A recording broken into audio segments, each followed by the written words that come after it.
Olá, meu nome é Sheisa Goulart. Estou aqui apresentando o trabalho Caminhos para o Desenvolvimento da Expressividade na Iniciação ao Piano, processos de ensino-aprendizagem e avaliação da performance no contexto de uma escola de música. Esse trabalho foi desenvolvido durante o curso de especialização em músicas do século XX e XXI da Universidade Federal de Santa Maria, sob orientação da professora doutora Cláudia Fernanda Deltrege. O contexto que nos encontramos durante essa pesquisa, que faz parte de uma necessidade particular percebida na formação de uma escola de música e artes no sul do Brasil, que também contempla um projeto social, era o fator de conseguir desenvolver um trabalho em que fosse capaz de dar vazão a todos os alunos, que teve uma demanda muito grande nessa escola, no setor piano, de desenvolverem desde a iniciação uma performance como uma comunicação expressiva e consciente. Então, realizamos uma pesquisa bibliográfica junto a um estudo de caso, procurando caminhos possíveis para ser desenvolvido esse trabalho. Então, o contexto que nos deparamos eram alunos iniciantes com faixa etárias diversas, desde os 4 anos até os 70, um contexto atípico, então, uma demanda muito grande, com uma escola que tem um projeto social, e com um corpo docente diversificado, com diferentes formações, né, e temos professores nesse espaço com formação em bacharelado em piano, outros com licenciatura em música, e outros ainda cursando o curso de graduação. Então, de que forma o corpo docente poderia desenvolver esse trabalho e conseguirmos alcançar um resultado positivo? Então, baseado num referencial teórico bem extenso, que não exatamente nesse mesmo contexto, mas preocupado com aspectos ligados à expressividade musical, nós temos algumas linhas encontradas durante essa pesquisa. Algumas delas defendem as estratégias claras para desmistificar o talento nato e intuitivo, como as pesquisas de Scardoelli, Carlson Juslin, Sloboda, Lisboa. Também temos uma linha dentro dessa pesquisa que fala sobre o estudo dos desvios expressivos, as análises das discrepâncias entre a performance e o texto musical, como os pesquisadores Bennett Jr., Palmer e Gabrielson. Temos pesquisas que focaram entre as relações entre as intenções do intérprete e a percepção do ouvinte, como a de Lisboa, 2008, que identificou que sim, que o fato de o performer elaborar exatamente, ter uma clareza quanto à sua imagem artística a ser alcançada na peça, pode ser possível de ser percebida pelo ouvinte. E que nos casos dos intérpretes que não planejaram isso, os resultados foram diversos e difusos, né? Temos também pesquisas que focaram nas análises do processo e estratégia de estudo de intérpretes renomados como o Bennett Jr. Continuando nesse rol de pesquisas, temos pesquisas desenvolvidas como a de Verdi, no contexto do ensino musical para crianças, com o violino, no caso, que fala sobre a importância do uso de composições autorais e improvisação, e o quanto esse processo tornou sólido aspectos ligados à reflexão sobre a comunicação das emoções dos alunos envolvidos. Heimer defende que a formação docente tem que ser reflexiva quanto ao ensino-aprendizagem da expressividade musical. E pesquisas como a de Meissner e Brenner e Strand mostram que o uso de histórias, cantar, usar metáforas e apreciação crítica contribuem muito para o desenvolvimento da expressividade musical. Dentre tantos, elegemos alguns para serem o nosso aporte teórico, né, durante a pesquisa, e que nortearam a construção de 3 pilares, que se mostraram muito importantes, então, na formação e no norteamento dos trabalhos desenvolvidos nessa escola, que são os trabalhos da Sheila Glaser e Fonterrada, Neuhaus, Polanyi, Cecília Cavalieri França e Tourinho. Dividimos, então, três estratégias diferentes que refletiam e que continuam refletindo até hoje no desenvolvimento do trabalho, pensando nos resultados positivos em relação à performance musical desde a iniciação. A elaboração de um roteiro de conteúdos programáticos não centrados no professor, e sim no aluno, e que permitem uma autonomia de desenvolvimento desse trabalho também pelo corpo docente. Como referencial teórico para esse pilar, usamos Glaser, Fonterrada, França e Neuhaus.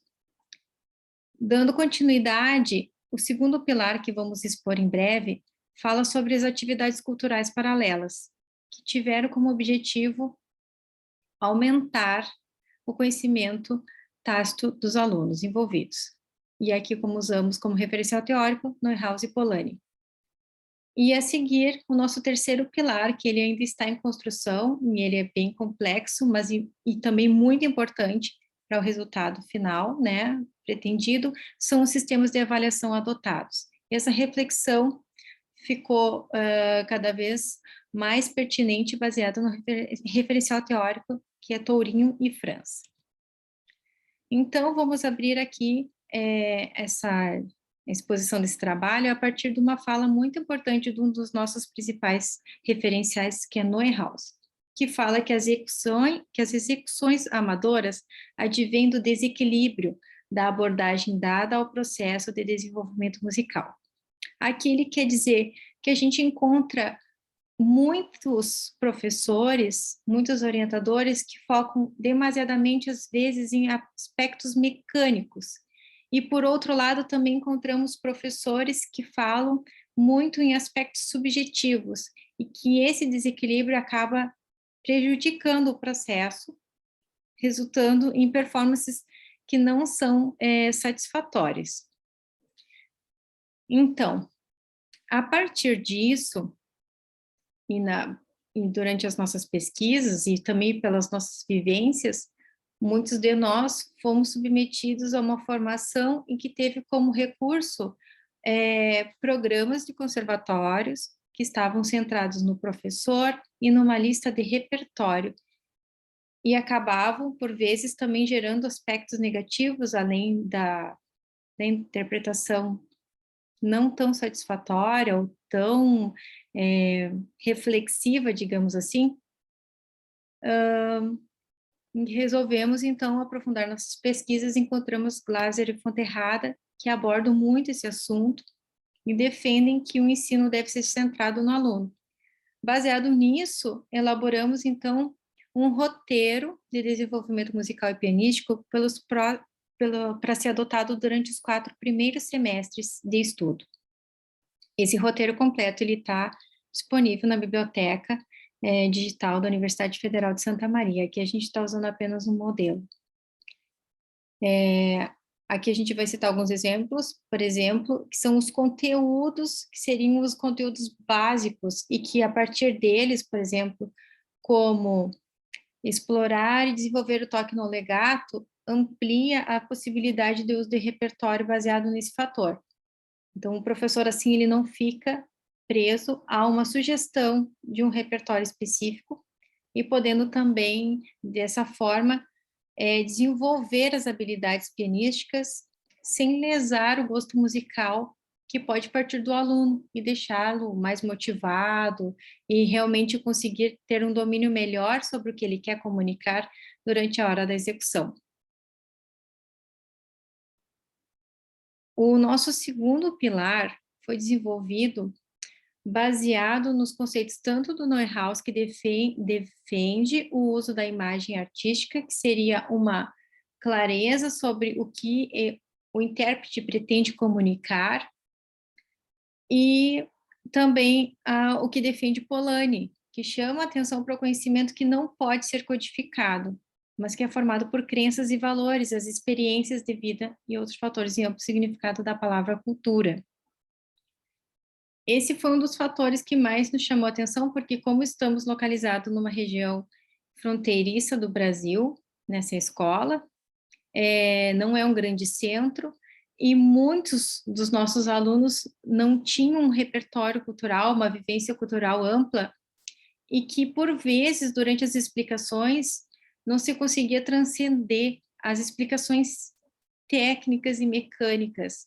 Quando chegávamos na parte imaginação, para conseguir dar um sentido subjetivo, digamos assim, à peça, era perceptível que faltava estimulação. Então, baseado nisso, e também que já desenvolvíamos em paralelo algumas atividades como masterclasses, apreciações musicais, alguns concertos que tinham disponíveis na cidade, esporádicos, talvez 2 ou 3 por ano, não estavam sendo suficientes. Então, baseados nisso, resolvemos elaborar um evento que contemplava 6 dias de atividades manhã, tarde e noite, uma verdadeira imersão cultural, que era com o objetivo de impactar a vida dos nossos alunos iniciantes. Então, aqui, por exemplo, a gente levou alguns dos nossos alunos sob orientação de uma arquiteta local, para visitar, por exemplo, a arquitetura dos cemitérios da cidade e dos prédios históricos, para que eles se apropriassem de características arquitetônicas que, por vezes, influenciam também, estão correlacionados com interpretações musicais. Ao lado, oficinas de expressão corporal e atividades de artes cênicas. Então, durante essa semana, que foi realizado no ano 2018 e 2019, os alunos realmente tiveram amplo acesso à cultura e diversificada nessa escola. Outro aspecto muito importante e que reflete muito no resultado final dessa construção da performance musical, temos os critérios da avaliação da performance e expressividade, esse juízo de valor. Então, aqui eu aproveito para falar o que o Tourinho disse em uma das suas falas, que é a avaliação a ser expressa com clareza para o aluno necessita de um vocabulário preciso e a utilização de termos pertinentes. Muitas vezes o professor avalia, mas não externa a avaliação para o aluno, ou se o faz, usa vocabulário inadequado e monossilábico. O aluno pouco experiente não possui ainda parâmetros definidos e necessita de comentários verbais explícitos e preciso para progredir de acordo com o que o professor espera dele. Então, isso é mais um dos aspectos que estamos extremamente atentos e não chegamos a uma fórmula específica nesse terceiro pilar, que são os relacionados às avaliações, porém, a gente tem aqui 2 exemplos e podemos depois aprofundar um pouquinho mais sobre qual deles a gente tem utilizado mais. No primeiro quadro, o que está do lado esquerdo, a gente tem um quadro clássico de mensuração reduzido por valores numéricos. É uma ficha de avaliação onde ela elenca fatores como técnica, domínio de leitura, domínio de ritmo, coordenação motora. E também alguns, aspectos afetivos, como assiduidade e interesse, que a gente sabe, assim, que são importantes para o desenvolvimento musical do iniciante. Porém, percebe-se que não tem uma abertura nessa tabela para a questão se o aluno comunicou o texto musical, de fato, se ele conseguiu desenvolver o texto com fluência, se ele tinha autonomia na sua performance, né? Então, fica vago nesse sentido o que ele pode alcançar de melhor nesse aspecto. E ao lado a gente tem a tabela, que é o modelo de desenvolvimento proposto por Swanwick e que é muito defendido por França e Tourinho, em que elege 8 estágios e níveis de performance musical. Por exemplo, o primeiro seria o sensorial, onde a performance ela é errática e inconsistente. E quando a gente lê isso, é possível de explicar e durante uma gravação da performance do aluno, refletir junto com ele, se ele conseguiu deixar aquele texto comunicável a partir daí. Por exemplo, se o fluxo estava instável, a gente pergunta, tu percebeu né? Se tu tá conseguindo manter a pulsação, tu consegue perceber se a música tá rápida, ou se tá lenta, se ela permanece coerente, isso facilita bastante a comunicação com o aluno iniciante, independente da faixa etária que eles tiverem. Por exemplo, o nível idiomático, que é o nível número 6. Percebe-se uma nítida noção de estilo e uma caracterização expressiva baseada em tradições musicais claramente identificáveis. Um controle técnico, expressivo e estrutural são demonstrados de forma consistente. Desculpa. Quer dizer aqui que o aluno vai acabar tendo um pouco mais de conhecimento sobre a história da música, vai ter escutado um repertório similar ao que ele está estudando e que ele consegue perceber o quanto isso está se aproximando da performance dele ou não. Quanto às considerações finais desse trabalho, é importante a gente perceber o quanto é importante ter feito essas reflexões e acredita que elas possam ser úteis também para outros contextos similares ao nosso, já que há uma escassez de material nessa área, porque o nosso grande objetivo quando estamos trabalhando com um público que está estudando música é que ele consiga se expressar de uma forma agradável, uma forma feliz, sem ansiedade, e que se essa construção for feita de forma sólida e contínua, com essa coerência geral, é possível sim a gente desenvolver um trabalho sério desde a iniciação. A seguir, deixo aqui disponível então as referências bibliográficas. E é isso. Muito obrigada.